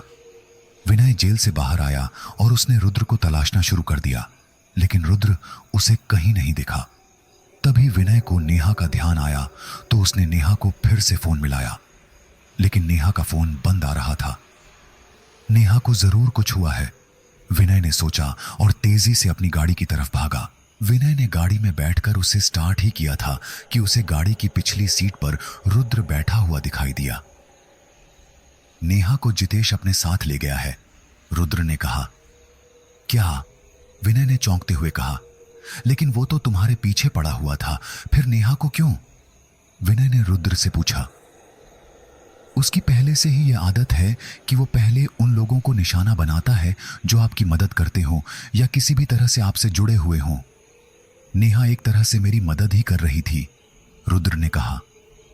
लेकिन अब हम नेहा को कहां तलाशेंगे? विनय ने परेशान होते हुए कहा। मुझे पता है कि वो नेहा को कहां ले गया होगा, तुम गाड़ी चलाओ, रास्ता मैं बताता हूं, रुद्र ने कहा। विनय ने गाड़ी आगे बढ़ा दी। गाड़ी सीधे जितेश के घर के सामने रुकी। रुद्र और विनय गाड़ी से उतरे और सीधे दरवाजे की ओर बढ़े। ये दरवाजा तो लॉक है, विनय ने दरवाजा खोलने की कोशिश करते हुए कहा। पीछे हट जाओ, रुद्र ने कहा। रुद्र ने दरवाजे पर एक लात मारी और दरवाजा टूटकर दूर जा गिरा। चलो आओ मेरे साथ, रुद्र ने कहा। दोनों अंदर जाकर नेहा को तलाशने लगे। मैंने सब जगह देख लिया है, लेकिन नेहा का कोई पता नहीं चल रहा है, विनय ने परेशान होते हुए कहा। मेरे साथ आओ, रुद्र ने कहा। रुद्र एक कमरे की दीवार के सामने आकर रुक गया। वहां पर एक बड़ा वार्डरोब था। रुद्र ने अपनी ताकत से उसे हटाया तो उसके पीछे एक दरवाजा दिखाई दिया। दोनों दरवाजा खोलकर अंदर एक बड़े हॉल नुमा कमरे तक पहुंचे। नेहा वहीं एक कुर्सी पर बंधी हुई थी। विनय देखो, वह रही नेहा, जल्दी से उसे यहां से ले जाओ, रुद्र ने कहा। विनय ने नेहा को देखा तो वह बेहोश थी। उसने जल्दी जल्दी नेहा की रस्सियां खोली। नेहा, होश में आओ, नेहा। विनय ने उसे झिंझोड़ा, लेकिन वह बेहोश ही रही। विनय ने नेहा को गोद में उठाया और वहां से ले जाने लगा। तभी हॉल के दरवाजे बंद हो गए। विनय ने नेहा को एक कोने में सहारा देकर बैठा दिया और दरवाजा खोलने की कोशिश करने लगा। इतनी भी क्या जल्दी पड़ी है जाने की? रुद्र की लाश को तो साथ ले जाओ, पीछे से जितेश की आवाज आई। जितेश हॉल के पीछे से सामने आ गया था। उसने आते ही रुद्र पर वार किया, जिससे रुद्र थोड़ा दूर जाकर गिरा। विनय ने उसे उठाने की कोशिश की तो रुद्र ने उसे रोक दिया। विनय, तुम पीछे हट जाओ, यह मेरी और जितेश की लड़ाई है। रुद्र उठा और जितेश के पास आ गया। तुमने क्या सोच रखा है? मेरी शक्तियां खत्म हो गई हैं। मैंने अभी भी अपनी कुछ शक्तियां बचाकर रखी हैं, रुद्र ने कहा और जितेश के चेहरे पर जोरदार मुक्का मारा। जितेश पीछे जा गिरा। अब तुम्हें मारने में मजा आएगा, जितेश ने कहा और अपने हाथों को हिलाने लगा। उसके इशारे से आसपास की कुर्सियां और मेज हिलने लगीं। जितेश ने हाथों के इशारे से ही वे कुर्सियां और मेज रुद्र की तरफ फेंकी। कुर्सियां और मेज रुद्र के हाथों से टकराकर टूट गईं। रुद्र एक पल में जितेश के पास पहुंचा और उसके दोनों हाथ पकड़कर जोर से मोड़ने लगा। चीखो और चीखो, यही चीखें सुनना तुम्हें पसंद था ना? रुद्र ने उसके हाथ मजबूती से मोड़ते हुए कहा। तभी जितेश ने हाथ का इशारा किया और एक लोहे की रॉड रुद्र के सिर पर दे मारी। रुद्र का सिर थोड़ा घूम गया। इसी बीच जितेश ने अपने हाथ छुड़ा लिए और रुद्र को उसकी गर्दन से पकड़कर उठा लिया। अब मरने के लिए तैयार हो जाओ, जितेश ने कहा। जितेश की पकड़ बहुत मजबूत थी, लेकिन रुद्र ने पूरी ताकत से उसके चेहरे पर एक मुक्का मारा। जितेश की पकड़ ढीली हो गई। रुद्र ने खुद को छुड़ाकर जितेश के चेहरे पर कुछ और मुक्के जड़ दिए। जितेश ने अपने मुंह को हाथों से ढक लिया। इसी बीच रुद्र उस हॉल के दरवाजे तक पहुंचा और पूरी ताकत से दरवाजे पर लात मारकर उसे गिरा दिया। तुम नेहा को लेकर यहां से जल्दी निकल जाओ, रुद्र ने ऊंची आवाज में विनय से कहा। विनय ने तुरंत नेहा को उठाया, गाड़ी में बैठा और गाड़ी स्टार्ट करके वहां से चला गया। विनय की गाड़ी तेजी से जंगल के रास्ते से गुजर रही थी। तभी अचानक एक भारी चीज गाड़ी के बोनट पर आकर गिरी और गाड़ी एकाएक रुक गई। विनय घबराकर गाड़ी से बाहर निकला। उसने देखा कि गाड़ी के दोनों टायर सड़क में धंस चुके थे। उसने मोबाइल की फ्लैश ऑन की और बोनट पर जाकर देखा तो रुद्र का निर्जीव शरीर वहां पड़ा था। विनय का दिल रुद्र को देखकर धक से रह गया। उसने रुद्र की नब्ज जांची, लेकिन वह शांत थी। विनय वहीं खड़ा रह गया, समझ नहीं पा रहा था कि क्या करना चाहिए। तभी बिजली कड़कने लगी और हल्की बारिश शुरू हो गई। रुद्र के शरीर से एक चमकदार साया निकलकर आसमान में गायब हो गया। इसी बीच नेहा को धीरे धीरे होश आने लगा। उसने खुद को गाड़ी में देखा और गाड़ी का दरवाजा खोलकर बाहर आ गई। उसने देखा कि विनय गाड़ी के आगे झुका हुआ बारिश में भीग रहा था। विनय, नेहा ने आवाज दी। नेहा ने विनय को रोते हुए देखा और तभी उसकी नजर रुद्र पर पड़ी। रुद्र, विनय, रुद्र को क्या हुआ है? उसने घबराते हुए पूछा। विनय ने रोते हुए गर्दन हिलाकर इनकार कर दिया। नेहा ने एकटक विनय और फिर रुद्र को देखा। वह वहीं गाड़ी के नीचे बैठकर रोने लगी। बारिश तेज होने लगी थी। विनय ने बारिश को देखा और अपने आंसू पोंछते हुए नेहा के पास आया। हमें इस जंगल से निकलना होगा। अगर बारिश ज्यादा हो गई तो यहां पानी भर जाएगा, विनय ने नेहा से कहा। नेहा ने रोते हुए उसे देखा और उठने की कोशिश की। विनय ने उसे सहारा देकर उठाया। हम रुद्र को यहां ऐसे नहीं छोड़ सकते, रुद्र को साथ ले जाना होगा, नेहा ने आंसुओं से भरी आंखों से कहा। दोनों ने किसी तरह रुद्र की लाश को गाड़ी की पिछली सीट पर लिटा दिया। चलो अब यहां से, विनय ने नेहा से कहा। नेहा गाड़ी में बैठी और विनय ने गाड़ी स्टार्ट कर दी। दोनों चुपचाप जंगल से बाहर निकलने की कोशिश कर रहे थे। रुद्र हमें इस तरह छोड़कर नहीं जा सकता, नेहा ने धीरे से कहा। विनय ने एक लंबी सांस ली और नेहा के सिर पर हाथ फेरने लगा। विनय, गाड़ी रोको, नेहा ने अचानक कहा। गाड़ी और वह भी इस जंगल में? यह ठीक नहीं होगा, विनय ने समझाते हुए कहा। बिल्कुल ठीक होगा, मुझे पता है कि इस समय हमारी मदद कौन कर सकता है, नेहा ने दृढ़ता से कहा। विनय ने गाड़ी रोक दी। नेहा गाड़ी से बाहर निकली और तेज तेज आवाज में चिल्लाने लगी, हमारी मदद करो जोरावर सिंह, हमें तुम्हारी जरूरत है। लेकिन चारों ओर सन्नाटा छाया रहा। निराश होकर नेहा गाड़ी से लगकर खड़ी हो गई। विनय भी उसके पास आ गया। देखो, हिम्मत मत हारो, तुम एक बहादुर लड़की हो, विनय ने धीरे से कहा। नेहा उसकी बात सुनकर विनय के सीने से लगकर रोने लगी। तभी अचानक एक बार फिर बिजली चमकी। नेहा, देखो, विनय ने इशारा किया। नेहा ने देखा कि थोड़ी दूरी पर एक हवेली दिखाई दे रही थी। नेहा, जल्दी से गाड़ी में बैठो, विनय ने कहा। विनय ने गाड़ी का एक्सीलेटर दबाया और गाड़ी तेजी से उस हवेली की ओर बढ़ने लगी। रुद्र एक बड़े बिस्तर पर लेटा हुआ था। जोरावर सिंह उसे बहुत गौर से देख रहा था। अब बस ये एक निर्जीव शरीर है, जोरावर सिंह ने निराश होकर कहा। लेकिन कोई तो तरीका होगा रुद्र को वापस लाने का, नेहा ने जोर देकर कहा। कोई भी तरीका नहीं है। रुद्र ने कुछ शक्तियां बचाकर रखी थीं, लेकिन वो भी जितेश से लड़ने में खत्म हो गईं, जोरावर सिंह ने कहा। तुम्हारे पास भी तो शक्तियां हैं, तुमने मुझे भी ठीक किया था, तो रुद्र को भी वापस ला सकते हो, नेहा ने बहस करते हुए कहा। अफसोस है कि मैं कुछ नहीं कर पाऊंगा, जोरावर सिंह ने जवाब दिया। नेहा वहीं माथा पकड़कर बैठ गई। अगर रुद्र को जिंदा नहीं किया गया तो जितेश सब तबाह कर देगा, विनय ने चिंतित होकर कहा। हां, मैं जानता हूं कि जितेश को सिर्फ रुद्र ही रोक सकता है, जोरावर सिंह ने कहा। तो कोई तो रास्ता होगा, रुद्र एक बार पहले भी मरकर जिंदा हुआ था, विनय ने जोरावर सिंह की ओर देखते हुए कहा। उस समय रुद्र को मैंने नहीं, उस शैतान ने जिंदा किया था, जोरावर सिंह ने कहा। जब एक बार शैतान रुद्र को जिंदा कर सकता है तो दोबारा भी कर सकता होगा, नेहा जोर देकर कहती हुई जोरावर सिंह के पास आ गई। जरूर कर सकता होगा, लेकिन उस शैतान को तलाश करना और उससे इस तरह की मदद की उम्मीद करना बेकार है, जोरावर सिंह ने कहा। लेकिन हम कोशिश तो कर ही सकते हैं, जोरावर सिंह यह सुनकर सोच में पड़ गया। जल्दी आओ मेरे साथ, समय बहुत कम है, जोरावर सिंह ने कहा और मशाल लेकर आगे बढ़ा। विनय और नेहा उसके पीछे पीछे चल रहे थे। जोरावर सिंह एक सुरंग के सामने आकर रुक गया। यही वह जगह है जहां से शैतान के यहां जाने का रास्ता खुलता है, जोरावर सिंह ने कहा। फिर वह उनके करीब आकर बोला, मैं कभी भी वहां नहीं गया, इसलिए मुझे नहीं पता कि वहां क्या है। बस तुम दोनों को यह बात याद रखनी है कि कल शाम तक हर कीमत पर वापस आना है। ठीक है, अब तुम दोनों सुरंग के पास खड़े हो जाओ।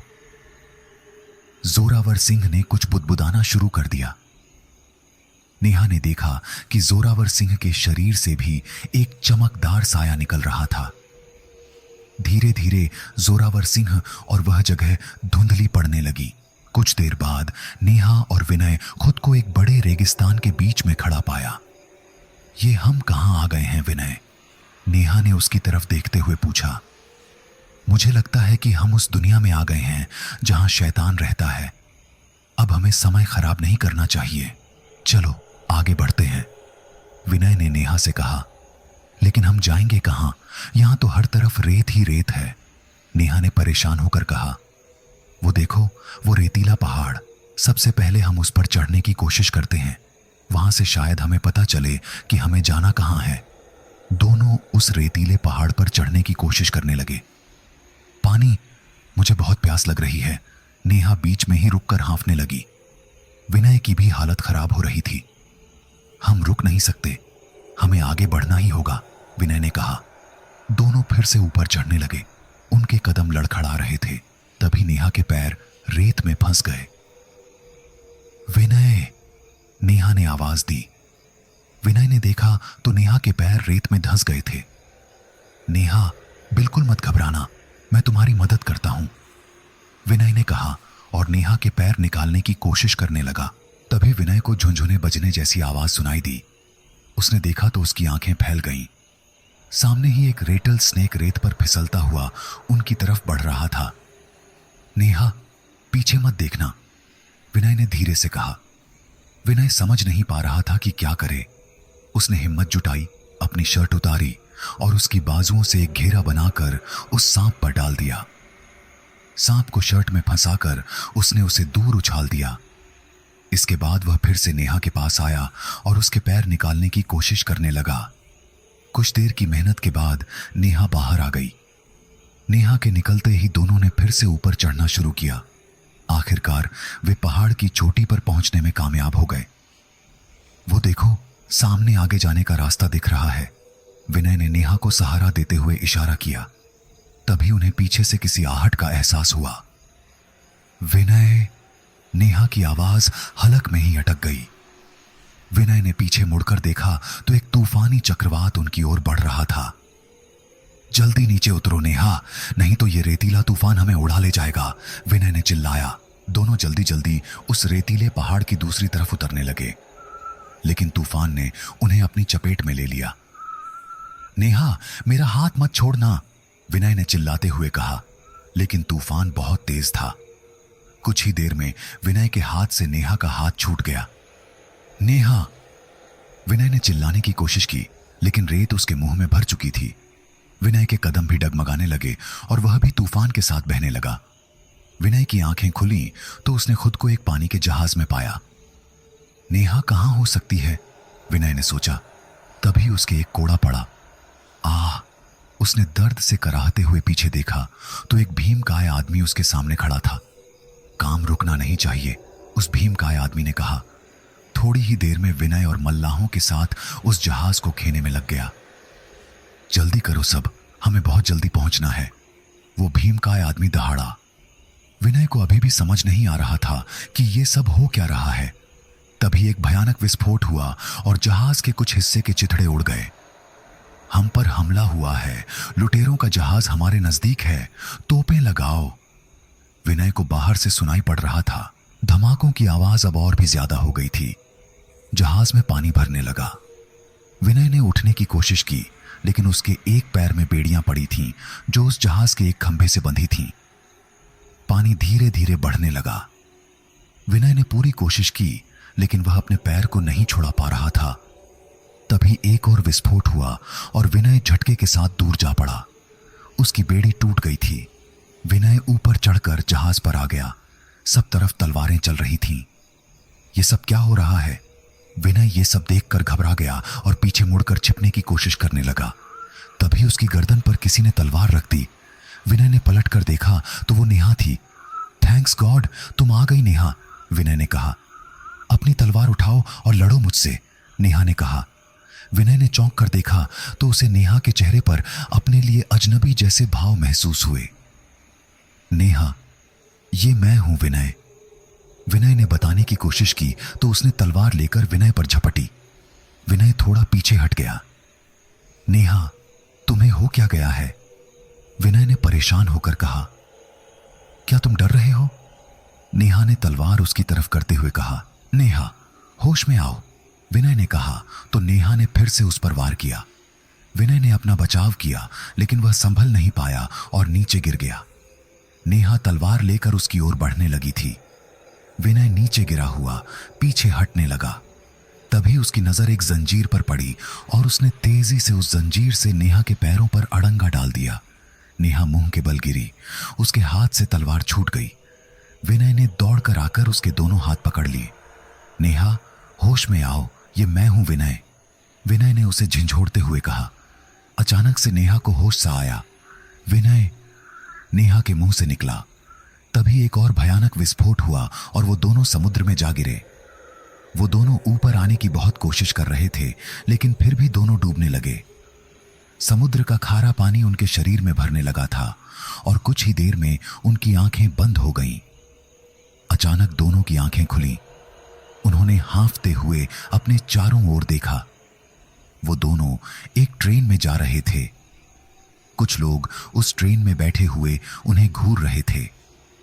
ट्रेन पूरी रफ्तार से पटरियों पर दौड़ती हुई जा रही थी। हमारे साथ ये सब क्या हो रहा है विनय? नेहा ने घबरा कर विनय की ओर देखा। विनय को खुद भी समझ नहीं आ रहा था कि ये सब क्या माजरा है। मुझे लगता है कि वो शैतान हमारे दिमाग से खेल रहा है, विनय ने कुछ सोचते हुए कहा। देखते हैं कि आगे क्या होता है, फिलहाल तो हम उसके हाथों की कठपुतली बने हुए हैं, विनय ने कहा। तभी उस ट्रेन से धुआं उठने लगा। आग लग गई है।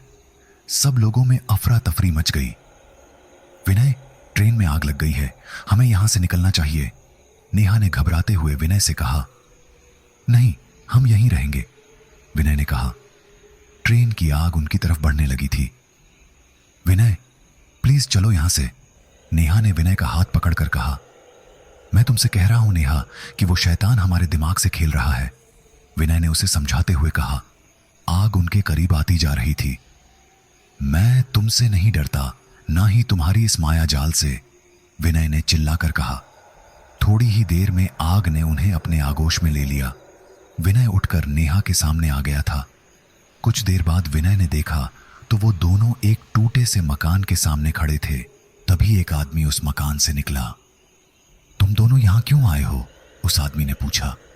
तुम अच्छी तरह से जानते हो कि हम यहां क्यों आए हैं, विनय ने उससे कहा। कीमत दे सकोगे? उस आदमी ने पूछा। हां, मैं देने के लिए तैयार हूं, विनय ने कहा। एक आदमी की जिंदगी की बस इतनी सी कीमत, उस आदमी ने कहा। मैं भी कीमत देने को तैयार हूं। नेहा भी वहां आ गई। नेहा, तुम पीछे हट जाओ, विनय ने कहा। क्यों? जब तुम कर सकते हो तो मैं क्यों नहीं? और वैसे भी ये मिशन हम दोनों ने मिलकर शुरू किया था, नेहा ने कहा। हम दोनों ही कीमत देने के लिए तैयार हैं, नेहा ने उस आदमी से कहा। ठीक है, तो तैयार हो जाओ, उस आदमी ने मुस्कुराते हुए कहा। उसने उन दोनों के सिर पर हाथ रखा तो विनय और नेहा दर्द से चिल्ला पड़े। थोड़ी देर बाद उन दोनों के अंदर से एक एक चमकदार साया निकलकर उस आदमी के अंदर समा गया। अब जाओ, उस आदमी ने कहा। विनय और नेहा की जब आंखें खुली तो वो दोनों उसी हवेली के सामने खड़े थे। अब हमें देर नहीं करनी चाहिए, ये कह विनय नेहा के साथ उस हवेली में चला गया। रुद्र की लाश वहीं बिस्तर पर पड़ी थी। काम बना? जोरावर सिंह ने उन दोनों को देखते हुए पूछा। हां, विनय ने कहा। ठीक है, तो सब आ जाओ, जोरावर सिंह ने कहा। जब मैं कहूं तो हम सब एक साथ रुद्र के सीने पर हाथ रखेंगे, जोरावर सिंह ने कहा। ठीक है, तो 1, 2 और 3, जोरावर सिंह के 3 कहते ही उन सब ने रुद्र के सीने पर हाथ रखा और रुद्र ने एक झटका सा लिया। धीरे धीरे उसे होश आता जा रहा था और एक ही झटके में रुद्र उठ खड़ा हुआ। उधर जोरावर सिंह धम्म से नीचे बैठ गया। मेरे मुक्त होने का अब वक्त आ गया है। इसी पल के लिए मैं अब तक इस दुनिया में भटक रहा था, जोरावर सिंह ने कहा, और धीरे धीरे उसका शरीर वहां से गायब हो गया। तभी बाहर एक जोरदार आवाज आई। सब नीचे गए तो देखा जितेश नीचे खड़ा था। तुम दोनों पीछे ही रहना, रुद्र ने उन दोनों से कहा। रुद्र को देखकर जितेश मुस्कुराने लगा। तो तुम अभी भी जिंदा हो? जितेश ने कहा। और तुम दोनों, मेरे कहने के बाद भी तुम दोनों नहीं माने। अब इसके साथ साथ तुम लोग भी मरने के लिए तैयार हो जाओ। ये कहकर जितेश ने अपने हाथ घुमाने शुरू कर दिए, लेकिन उससे कुछ नहीं हो पाया। तुम्हारी शक्तियां अब कुछ काम नहीं करेंगी। जितेश ये देखकर वहां से भागने लगा।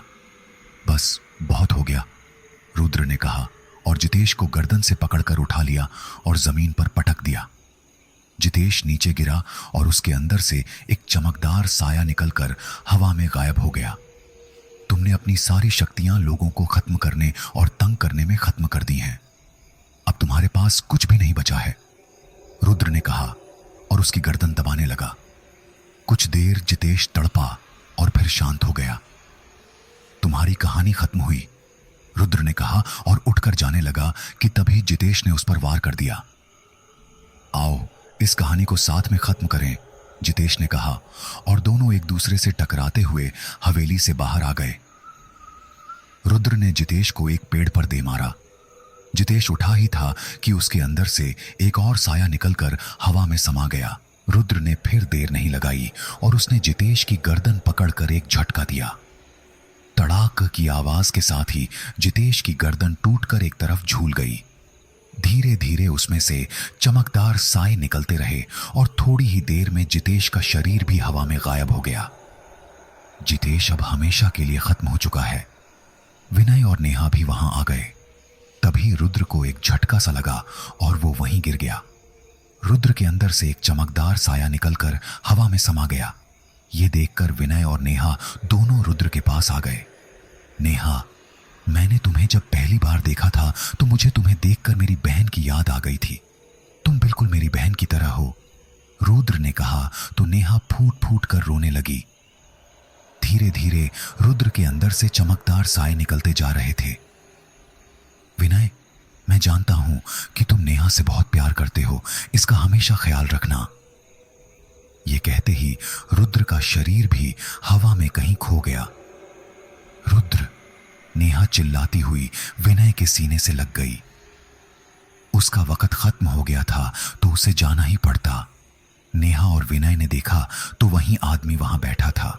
तुम झूठे और मक्कार हो, तुमने हम दोनों से हमारा कुछ हिस्सा भी ले लिया और रुद्र को भी बस कुछ वक्त के लिए ही जिंदा रखा। बोलो तुमने ऐसा क्यों किया? नेहा चिल्लाते हुए उससे कहने लगी, क्योंकि मैं शैतान हूं और जैसा मैं चाहूंगा वैसा ही होगा। तुम सबने जितनी कीमत दी थी उतना तुम्हें मिल गया। ये कहकर वो आदमी वहां से गायब हो गया। विनय और नेहा बस देखते ही रह गए। तुम्हारी कवर स्टोरी वाकई बहुत अच्छी है। मैं चाहता हूं कि इसे तुम ही प्राइम टाइम पर बताओगी, टीम हेड ने कहा। सर, क्या आप सच कह रहे हैं?